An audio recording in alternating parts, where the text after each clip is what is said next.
All right, Ruth Ann Talk CDO. What do you got for me today? You got something for me? You got something over there? I have a few things, but... Your mind looks like it's smoking. What do you got? I'm not smoking. I'm just trying to figure out. Usually you started off, so you kind of threw a loop at me. Okay. Well, the floor is yours. The floor is mine?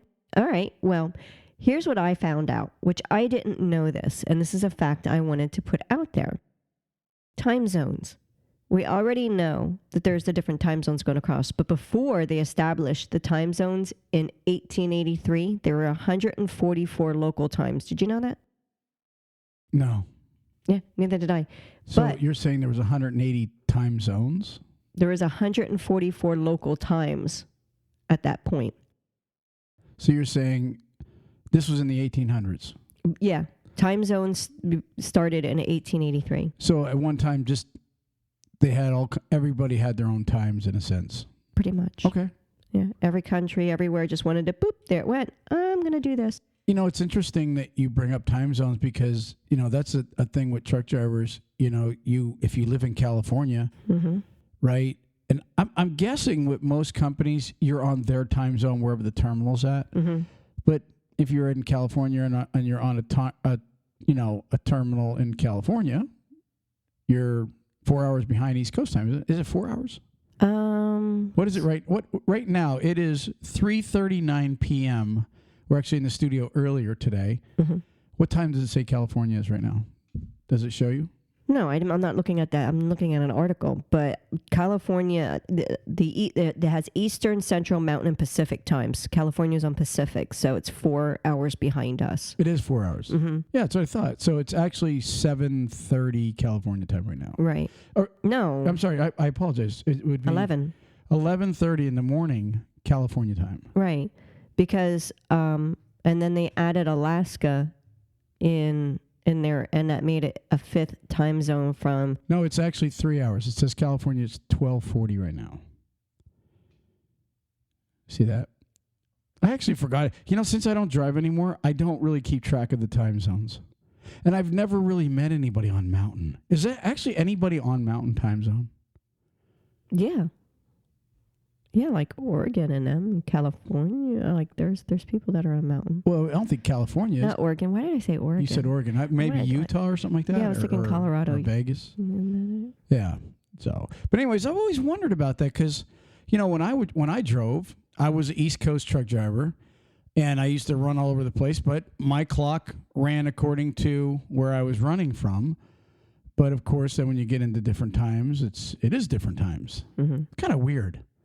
Well, everything that's considered the United States is now totaling 9 separate time zones, from Guam to Hawaii. Oh, that's right. Guam is U.S. Yeah. So Guam. What is Puerto Rico? I mean, they got to be on a different. They're on our time zone. Oh, they're on East Coast time, or are they an hour ahead of us yet?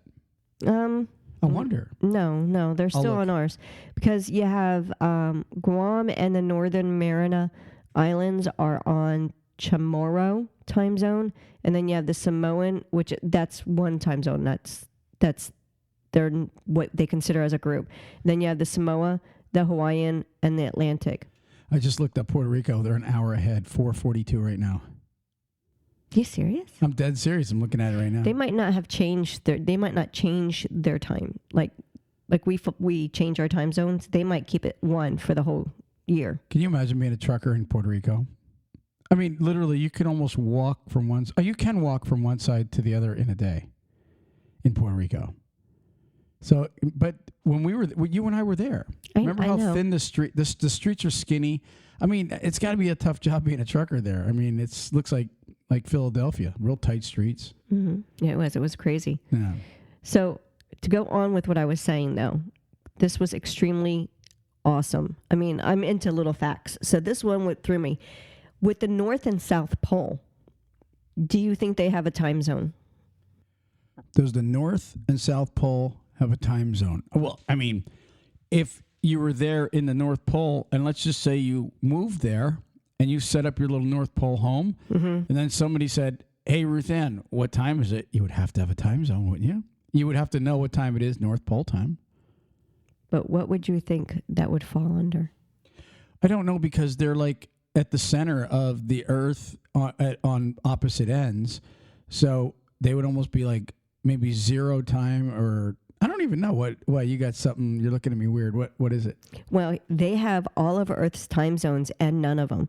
So basically, every one of the longitude lines that go in there, they all merge into them. So they have every time zone specifically in them. So that kind of, yeah, it has no official time zone. So neither does its southern counterpart. That makes 24 longitude lines, which mark the time zones, converge there, making them just about meaningless. Since both poles are generally uninhabited, there is no real need for an official time. Okay. Well, yeah, it pulled up North Pole, Alaska. What is it? So it's the North and South Pole. That's basically Arctic. It's Antarctica, right? Mm-hmm. Antarctica. And so it says here that the research stations there for in Antarctica get around the problem by observing either the local time of their home country or that of the nation closest to them, since there's no actual time zone, and there's no permanent research stations in the North Pole. It says it's 9:44 a.m. right now in Antarctica. Crazy times. How'd you like to be a trucker there? Isn't that where The Thing was made? Remember the movie The Thing? Mm-hmm. Where it was like sleeping, but then it came into a dog, and then it killed like everybody at the... It's like a Stephen King movie. Yeah. So I just thought it was pretty interesting. I thought I would give a little bit of information out there on the interesting facts. That is super cool. So do you have anything else for me? I got a couple things I want to talk to you about today. You can let me hear what you have to talk about. Well, I just, I forgot to mention it last time we had a podcast, but it's kind of an interesting, really interesting political thing. We're not really into politics. A New Jersey trucker won a Senate spot. Go truckers, go truckers, go truckers. No, I'm serious. It said he invested like $153 in his campaign. Total with fees and everything, he had less than $10,000 into it. Mm-hmm. And he up what's the word when you're the underdog? He upset a long-seated senator who was actually the president of the Senate. Mm-hmm. This guy's last name is Sweeney. Here, let me pull up an article here. It's actually kind of interesting. And here I've got a picture of him here. It says this truck driver just beat New Jersey's most powerful lawmaker. His name is Edward Durr, Durr, a truck driver for the furniture store Raymore and Flanagan, was declared the victor in a race against one of the most powerful people in New Jersey, State Senate President Steve Sweeney, a top officer in the International Iron Workers Union, whose influence rivals that of governors. And that's something. I mean, now this guy literally was a Class A driver for like 25 years, I think. And he got into, I read all kinds of stuff on him. Pretty cool guy. He doesn't even consider himself a politician. But the reason he got into politics is because he couldn't get a carry permit in New Jersey. Here's a guy that, I don't think he had any crimes or anything like that, but they have like one of the toughest laws in the United States. And so this trucker's like, what, screw that. And it's almost like a joke. You think it's a long shot. Oh yeah, we're going to win. Yeah, we're going to win. He said, I was pumping everybody up saying, well, we got this. But he said deep inside, I was walking on eggshells. Well, you think about that for a second. You're a trucker and you just jump into the political scene and you try to win a spot in the Senate. Mm-hmm. And all of a sudden you do. And, to be honest with you, I was reading up what they were saying was the reasons was mainly because nobody liked Sweeney anymore. Right. They didn't trust him. With the coronavirus thing, he was trying to instill all kind of vaccine mandates and all kind of mask mandates. And he had all kind of crazy stuff that he was trying to instill on people. And that turned the public to say, screw that. We don't want that. And again, we're not here saying we're for masks or not, or shots or not. We're just saying this is what the article said. And therefore, sometimes you don't have to be the popular guy to win. You just don't want to be the guy that everybody hates. And therefore, it's not like the guy, it almost sounds to me like he didn't beat the guy.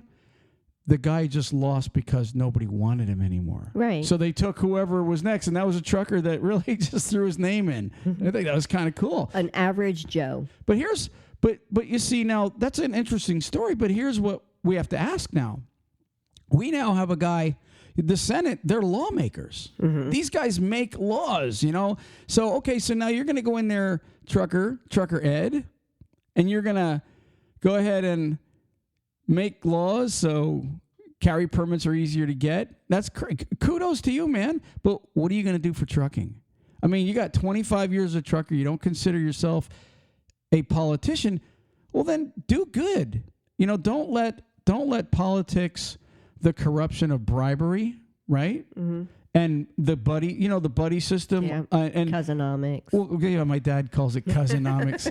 That's funny, though, but he's right. Cousinomics. You do me a favor. In fact, in one of the articles I was reading about, Sweeney and Durr, was that the people in New Jersey got sick and tired of, the guy that's in there that's doing favors for the guy that's doing favors for him, and they're washing each other's back and they're all getting rich. And then, of course, the American people are getting kind of screwed because that's how my view is on most politicians. So my message to Ed Durr, and in fact, I think it said Senator-elect Edward Durr, my message to you is keep your nose above the crap and don't get behind closed doors with special interest groups, and don't let people do favors for you. You know what I mean? Don't let them offer you bribes. Stay true. It's true. It is very true. Even in the Bible, he called it the gift. Yeah. That, you know what I mean? The gift was the bribe, and God hates gifts. So, bottom line, Edward Durr, bottom line, do us a favor and get in there. And what my grandfather said? My grandfather was a 52-year trucker. My grandfather owned his own trucks, owned his own business. And when I was a kid, I can't remember who the president was. And I remember asking him if he votes. I mean, I was like teens. You know what he said to me? He said, there's never been a president for the trucker. That's what he said. He said, there's never been. It don't matter what side they're on. He said, they've never been for the trucker. They are, it's always new regulations, new this, new that, more restrictions, right? Mm-hmm. And all of a sudden, here we are now, and we've got a guy that's in office that actually could do something, at least in New Jersey. Right, could make a big difference. Yeah, I mean, we've got an ear, we've got a mouthpiece in the Senate right now that makes laws. So let's at least see what he attempts to do. You see what I'm saying? Like, if the guy goes the next, I think it's 6 years. Every 6 years they vote these guys in. They're up for re-election. So let's look in 6 years. What did Ed Durr do for trucking? Did he try to get things done for his fellow truckers at least? Because you are a trucker, Ed Durr, and we're not asking you to do us favors that ain't good. We're just saying, let's do what's right for the trucker for one time or 2 times or 3 times. Try to push some good laws for the trucker. That's all I have to say. I agree with those. That's all I'm going to say about that. All right. Mama said. I know. I got it. Good. Uh-huh. Hey, Forrest. How about a sponsor? J.J. Keller. J.J. Keller, the trucker secretary. Yes. They are always there for you. If you have a question, to file your paperwork, anything at all, ask them. J.J. Keller, call them at 888-601-2017. Yeah, call Keller and find out why we do call him the secretary, because they are the company. If you're unorganized and you need just to have somebody in your back pocket that can take care of all your filings every year, all the things that you need to keep up with, call Keller. I promise you they are worth their weight in gold. 888-601-2017. Ruth Ann, what do you got? Or do I got? Who got? Me got? You got. Listen to this. Listen to this article. It really don't surprise me. There's an article in CDL Life. It says, trucker fired for refusing to run over on his hours. right? He gets awarded. I guess he sued them. He won some back pay, but anyways, here's the deal. I mean, this happens all the time. I mean, it really does. But I'm going to read a little bit of this for you, and you tell me what your thoughts are. It says a Houston company was ordered to pay a former worker nearly $24,000 after he was fired for refusing to drive beyond the limits set by the Federal Motor Carrier Safety Administration, or the FMCSA. It says the U.S. Department of Labor's Occupational Safety and Health Administration, OSHA, ordered Houston-based mobile crane rental company Crane Masters to pay a former driver nearly $14,000 in back wages, interest, and compensation damages, and $10,000 in punitive damages. So basically $24,000 he got. It says according to OSHA, the driver was fired in June of 20 after he worked 19 hours the previous day and refused to violate the federal hours of service requirements by driving the next day. Following a federal whistleblower investigation into Crane Masters, OSHA determined that the company had violated the Surface Transportation Assistance Act by retaliating against the driver for refusing to break safety rules. You can read the rest of that on CDL Life, and they're great people. Go on over there and check it out. But I want to talk about it. So, Ruth Ann, we've seen this over the years. Mm-hmm. And this is, let's be honest. How many times have you talked to a trucker and he's told you, well, back in the day when it was paper logs, it was like, wink, wink, we don't know anything, right? Right. But here's what's going on now. I mean, and people know this is going on. See, with these ELDs and stuff, there's these ELD companies are set up to where somebody in the office can reset the logs. Yes. So you run out of hours, they can give you more hours. And there's a lot of companies that do it. Look, it's no secret. Okay? And I'll be honest with you. If it was a major problem right now, and I'll tell you what I mean by major problem. If it was a major problem, there'd be a lot of people in trouble because it's going on every day, everywhere. But drivers are making money. Companies are making money. Drivers don't mind. I don't think the majority of the drivers mind, getting fresh hours and being able to run and make extra money. I talk to drivers all the time that they claim they're running 4,000 to 5,000 miles in 1 week. And I believe some of them are. I really do. It's not legal to run that kind of miles as a solo driver, but they're doing it, especially on electronic logs. What are your thoughts? I think that they really need to watch how they do those, because what's going to happen is they're going to get caught. Someone's going to get angry. Someone's going to do something. Something always happens. So it's going to, and when that does, there'll be a full investigation. And when the drivers know it's happening, the company's not the only one that's going to have the fall for it. The driver will fall too. And that's taking a huge risk with your CDL. Well, I mean, I agree. The one thing when it was paper logs, you had a second logbook, or if you had loose leaf, you just tore one out. It was like really simple because you got rid of the evidence. The evidence was gone. Poof, it's gone, right? Today, a lot of these drivers, they don't realize when a company resets your hours. Do you think, and again, I'm not accusing any companies like Keep Trucking or Samsara or any of these ones that have the ELD set up, but do you think, drivers, for 1 second, I'm just playing devil's advocate here, do you think for 1 second that those companies at their corporate headquarters, they don't have the actual records of those things? I mean, honestly, because do you really think that they're going to allow trucking companies to just wipe out hours and you're not keeping track of it? The ELD holders would be the ones ultimately going to jail someday for wiping out federal hours of drivers. But the trucking companies, they think just by wiping it out on their end, there's no evidence. But I can assure you, it's like anything else. It's like your cell phone. When you drive somewhere, unless you can burn your cell phone, right? Because maybe you did something you don't want to get caught at. But AT&T or who the hell else has a phone system? Sprint, all those companies, the feds can go to those guys and go, we want the records of Ruth Ann Austin. We think she did something wrong. We're going to subpoena her records, even though she burned her phone. These ELDs are no different. Mm-hmm. The feds, if they go in, if the D.O.T. goes in and audits these ELD companies, I don't know if they're gonna, or do they? Are they doing it now? I don't know.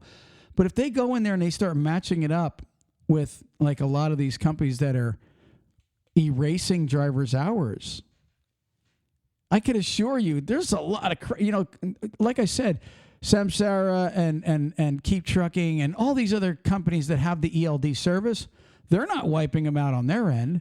So you truck drivers that are getting away with it right now, like you just said, Ruth Ann, when the crap hits the fan, okay? Everybody's going to get sprayed with it. Everybody's going to get crap all over them, man. And it's the truth, because, you guys, well, look, I don't blame the drivers, Ruth Ann, because, look, I'm not going to lie and say that I didn't run over on my hours. I used to run until I couldn't run. I mean, when I was a truck driver, paper logs, I wouldn't even log in. I mean, that's how brazen I was.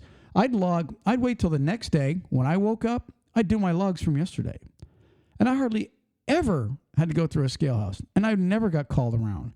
I always made sure my truck was clean. I always made sure that my tandems were right on, with the weight and everything. I never got pulled into a weigh scale. Probably was very lucky, at the time. And so,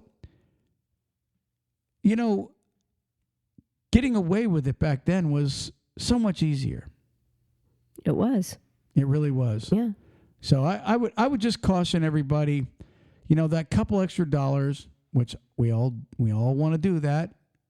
And like I said, if I know that it's going on a lot because I talk to a lot of guys.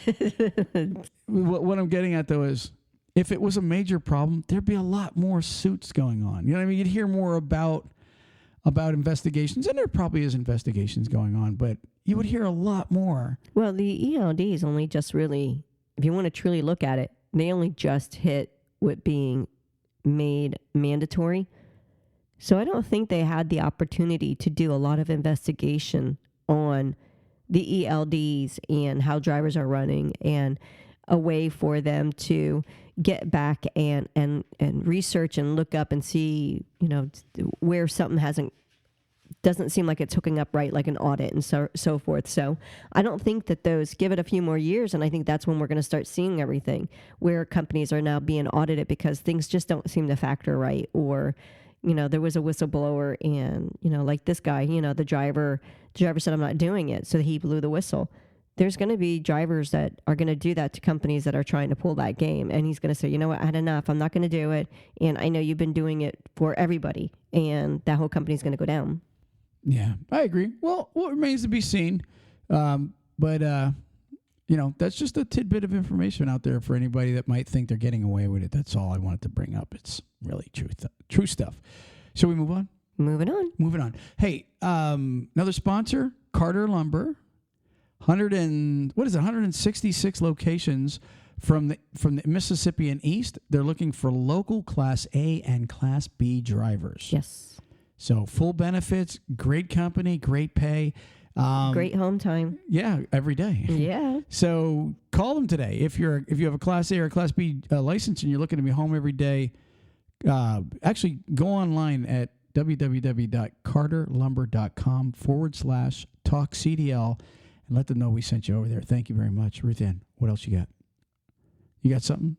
I have my word of the day and I have my joke, so. Oh, well, listen, I want to bring up one other thing. It caught my eye. I never seen this before.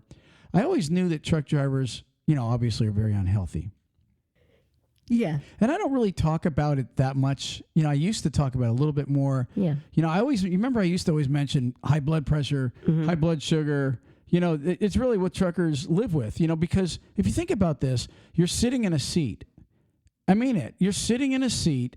The majority of these over-the-road guys, they're sitting down with zero mobility as far as getting up and exercising. Right. So you're literally not using any muscle. I know some truck drivers, I'm using my arms. I'm telling you, there's a reason why I'm about to read when we read. But you think about the health problems, high blood pressure, high blood sugar, bleeding hemorrhoids, cholesterol. It's all because you have it's almost like poor circulation, all because of just sitting. It's slowly killing them, and they don't even realize it. Listen to this. Over-the-road truck drivers live on average of 16 years less than the average American. Wow, I didn't know that. And it's going to vary. There's different studies out there. It really varies from 10 to 16, but most are in agreement that it's really 15, 16 years difference. So it says the department, and this was on the FMCSA site, actually. This said the Department of Transportation has produced a piece of research that to a limited extent supports its claim that truck driving contributes to a shorter life expectancy than other occupations. Both Transportation Secretary Roy LaHood and Federal Motor Carrier Safety Administration Chief Ann Fierro have said that the life expectancy of a commercial driver is 16 years shorter than the norm. This is what I'm getting at. This is what sitting and doing nothing does. Imagine and if you think about that, you think about the generation we're raising right now as younger people. What do? All they do is sit and watch computers all day. Oh, yeah, playing their video games. Yeah, you think truckers are unhealthy. Wait do you see the generations in 30 years of just sitting there playing your video games and just working online and not doing crap? Wait do you see how soft and unhealthy? They're going to be no different. No, they're not. I didn't even think of looking at it in that way. Well, I did. I thought for you. That's that shared brain. I know. So listen to this. It says the issue came up in the context of concern about driver health as a consequence of the demands of the job and behaviors such as cigarette smoking. It says some 200 medical researchers, doctors, regulators, trucking executives, and others spent 2.5 days, in Baltimore in November talking about truck and bus drivers. It says at the event, Fierro said that the life expectancy of a commercial driver is 16 years shorter than the norm, referencing data to the Centers for Disease Control and Prevention. Well, I mean, that's wow. That's what? Would you say that's what? I said I'm actually flabbergasted because I knew truckers were unhealthy, and most of them. I'm not saying every one of them. There are quite a few that do exercises and do certain things, but there's quite a few that aren't not healthy, and I never really looked at it as being 16 years life expectancy unhealthy. Those truck stops with the all-you-can-eat buffets are really bad. There's not as much of them now, I believe. That's part of it, the way they eat. You're right. I mean, it's a lot has to do with they eat, and then they sit, like you said, and they don't do anything. And then it just gets worse and worse as they get older. Yeah. So, maybe autonomous, and this might not be, I'm not joking when I say this, if really fully autonomous trucks came out and it needs a driver in them, at least he could be working out while the truck is driving itself. I mean, it might be one plus to trucking. Believe me, I wouldn't want to be in an autonomous truck. I'm still not finding that, You're like, that's not even appealing. No. I'd rather die as a... die as a trucker. Die as an unhealthy trucker driving my rig than letting some robot drive me while I'm in buff and fit. It said Fierro, let's see here. Where are we at here? Okay, it says the truck driver's life expectancy may be shorter than the norm, but the sources FMCSA cited do not. Now this is where they were trying to say the sources didn't support this was an argument that was going on that it was 10 years instead of 16 years.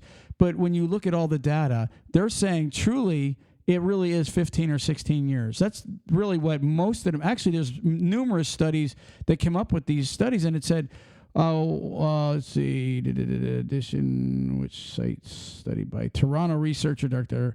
Martin Moore. Romer said that the study found that truck drivers have, this is the one that said 10 to 15 year life lower expectancy than the average American who lives to 76. So the average American lives up to 76.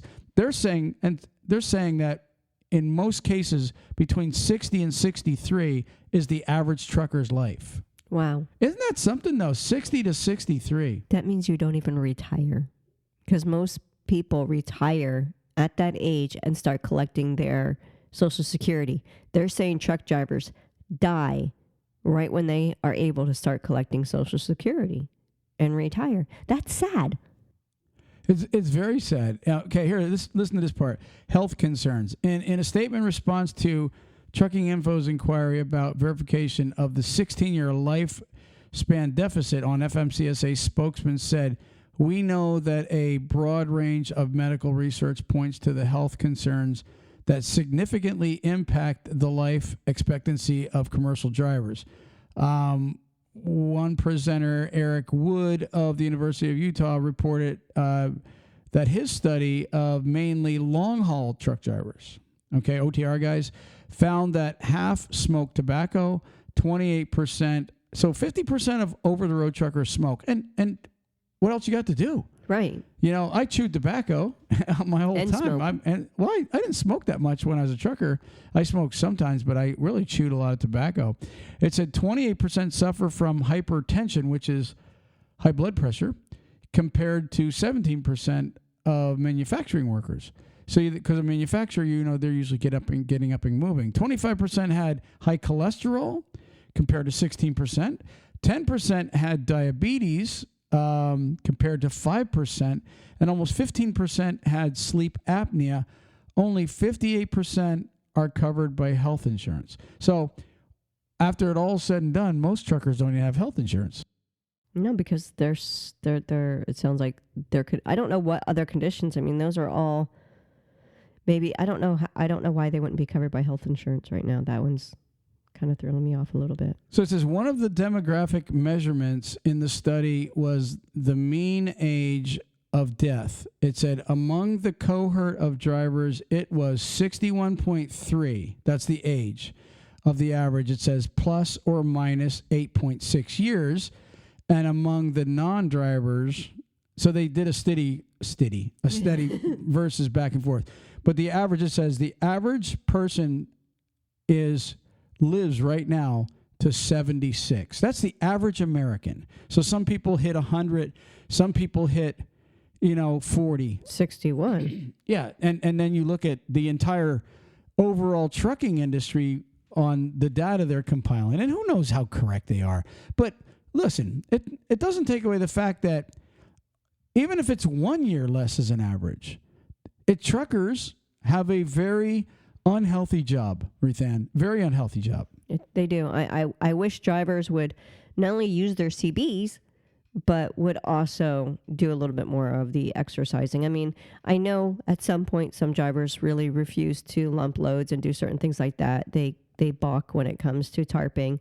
I understand those things, but if you don't want to do any of those things, you need to find another way to get some form of exercise. And exercise, if you actually consider it, your heart rate has to go above a certain level to be able to consider an actual exercise. Yeah, I think it's for 5 minutes you got to bring it up so much. So to actually do some form of exercise, just doing, like a couple sit-ups isn't really considered exercise. You have to build your heart rate up, like you just said, for a consistent amount of time. There's one driver that I see on, I think it's like Instagram and some of the other ones where it's like burpees at the pump, and it's some trucker, and while his gas is getting pumped, diesel is getting pumped. While he's standing there, he'll start just doing like those burpees, and he'll have his gloves on, so it's not like he's touching any of the gross cement or anything like that there where the fuel's at, but he'll just do something like that, and boom, he got his exercise in. And he didn't have to really do anything other than pump his diesel. Now, I'm with you, believe me. And listen, guys, we're not on your cases out there. We actually care. No, it's true. And there is quite a few drivers that are on YouTube and Instagram where they show how to do little exercises. Yeah, take dumbbells with you. I mean, honestly, that's what I used to do. Even if they're 15, 20-pound dumbbells, there's a lot of exercises you can do. And you should do. And then also get yourself a good pair of walking shoes and just walk around the truck stop. You don't even have to run. Just walk at a good pace and get some exercise at least 3 to 5 times a week. You really need to do that it's for yourself, guys. I'm going to tell you right now, look at the average life expectancy, plus the fact that you'll die a horrible death if you don't start exercising. Right. But you also can just get some resistant bands, really cheap stuff. Just exactly strap them in there and just start pulling on them. If you didn't want to use dumbbells, just use that, the resistant bands. Ruth Ann, speaking of being unhealthy, we're less than a week away from Thanksgiving. Ooh, the unhealthy. Did you know, this is a fact. I read this last year. The average American eats over 20,000 calories for Thanksgiving dinner. That's that pie. No, what happens is, everybody can attest to this. Gravy. Okay, you sit down at the table, and there's like way too many varieties to even get on your plate. It's the truth. You know what it looks like at our house. Yeah, I have 1 tablespoon for each thing. Okay, right. You got to. I still get a full plate. You got to go back 2 or 3 times just to be able to taste everything. Usually at most Thanksgiving dinners. So then you get so damn full, right? And everybody goes, oh, that sound that everybody makes. Oh, why did I eat? Yep. It's the turkey. Then you blame the turkey for being so tired. Oh, everybody does that. Oh, I'm opening my belt, right? And so you're all pumped before it, and it's almost like when you see a kid going into Disney. They're all in the morning. They're all like, "Yeah, we're going to Disney! Yay!" It's your little girls' pigtails are just perfect. And the kids, they're all like nice. Mom and Dad look great. I want to go on Dumbo, whatever the hell. And then they come walking out. And then like Ruth Ann and I are there a lot. So like at night when they're leaving, they're all going, I'm tired, I'm hungry, and they're all crying and screaming. The parents look like they've death warmed over. So the morning they go, everybody's pumped up and ready to go. At the end of the day, everybody's like, "Yeah, it freaking sucks. These parks suck." It's Thanksgiving's the same way. You're like, everybody's excited to eat, right? I'm like pumped up. I want to eat my food, and then after you're done, you're like, "Son of a." Oh, man, this sucks.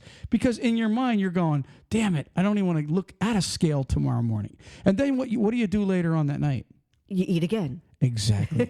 There's stuff on the counter. There's pumpkin pies. There's pecan pies. And so because I don't know if anybody realizes hunger pains comes from when your stomach is shrinking down. So when you eat a gigantic meal, you're stretched out pretty hard, and it starts contracting as you're digesting, and you're feeling hungry. But realistically, it's your body lying to you, because you're really not hungry because you just ate 21,000 calories. That's where gluten-free comes into a good benefit. Well, whatever. The bottom line with it is, it's another holiday, and we really hope that you truck drivers that are out on the road, I really, if any of you truck stops are listening, I really hope that you guys have some good Thanksgiving dinners ready for these truck drivers, something to make them feel, at home, being that they're out on the road delivering goods for us. Guys, feed these guys very well. Ruth Ann, you got something you're ready to say. I see it. Just don't make it 21,000 calories. Well, you can't help it. You got to do the 21,000. I mean, you're just not into it. You can't do 20? No. How about 18.5? No, you got to go over 20, because you're not into it if you don't feel like throwing up at the end of Thanksgiving. It's not worth it. I'm kidding. All right. Are we moving on? Moving on. Hey, how about National Carriers, our sponsor? Uh-huh. Now, it's a great company. It is. Absolutely 1 to 3-year-old Kenworth T680s, loaded with APUs, inverters, all the good stuff, great benefits, or lease purchase. They have either one. And they also have regional positions, Southeast Regional, Southwest Regional. Great company. And their number is 888-311-7076. If you are looking for a job, call National Carriers. Ruth Ann, what do you got for us? I got a joke. Ruth Ann, you have jokes again. I do. This one, I really laughed at it, because it's one of those that you just... See, when you tell people that you really, really laughed at it, then we're expecting this amazing joke. How does a cucumber turn into a pickle? Why do you have a smirk on your face? Because it's just... So how some of them just get me. I'm just like, I'm looking at like, because I love to figure riddles. I like to do all that stuff. But some of them, like, no matter what way I try and think it just doesn't come out the same way as the answer is. How does a cucumber turn into a pickle? Mm-hmm. I'm asking you. It goes through a jarring experience. So stupid.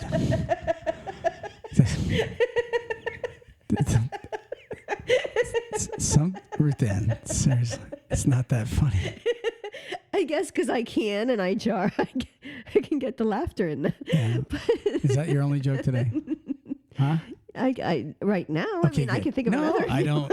I'm good. I'm good. Although we do have people writing in saying, keep them jokes coming, Ruth Ann. So, anyways. How about the word of the day? Do we have one today? We do. What do we got? From Word Genius? Word Genius. Our friends. They're not even, they don't even know us. All right, go ahead. Let's hear it. Tellurian. Did you say a DeLorean? No. No, I know you said Tellurian. Tellurian. Tellurian, spell that one. Tellurian. This is Word Genius, everybody. I just always like to give them a little plug because they're not really our sponsor, but we throw their words up here because it makes Ruth Ann smarter every week. She is actually almost as smart as me now. And now she's going to get smarter again because of the word Tellurian. DeLorean. What do you got, Ruth Ann? It is Latin from the mid-19th century, and it means of or inhabiting the earth. So an example in a sentence is, the sci-fi series featured only Tellurian species. The Tellurian beauty of the earth from space is indescribable. The inhabitants of the earth. Interesting. Tellurian.